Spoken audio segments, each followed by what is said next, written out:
Sa video na ito, pag-uusapan natin ang ilan sa mga anak ng mga artista na nag-aaral sa mga mamahaling paaralan. Unahin natin si Hana Pangilinan, anak ng celebrity couple na sina Maricel Laksa at Anthony Pangilinan. Pinili ni Hana na pag-aralan ang mundo ng pelikula at telebisyon sa Hillsong College sa Australia. Dito ay nahasa ang kanyang kakayahan sa filmmaking, directing, television production at content creation.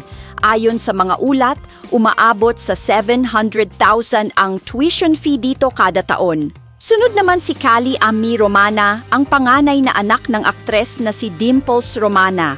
Sa halip na pumasok sa showbiz, mas pinili niyang tahakin ang landas ng aviation. Nag-aaral siya ng aviation management sa Southern Cross University sa Australia na may tuition fee na halos ₱1,000,000. Kasama rin sa listahan si Jacob Potornak, ang anak ng aktres na si Ina Raimundo. Bago siya nagtungo sa Amerika para sa kanyang kolehiyo, nagtapos muna siya sa International School Manila, isa sa mga pinaka-eksklusibong paaralan sa bansa. Kalaunan ay nagpatuloy siya ng pag-aaral sa Xavier University sa Estados Unidos na may humigit kumulang 3 milyon na tuition kada taon.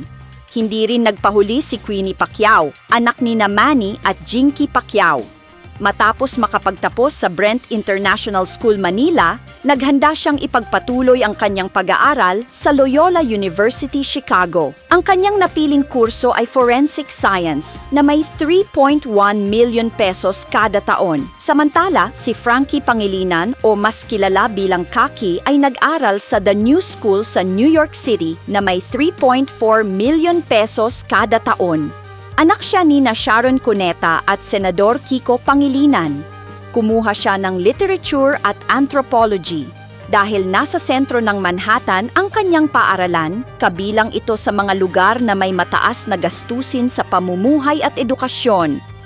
Isa rin sa mga celebrity children na nakapag-aral sa isang world-class institution ay si Erica Ray Potornak, ang panganay na anak ni Ina Raimundo.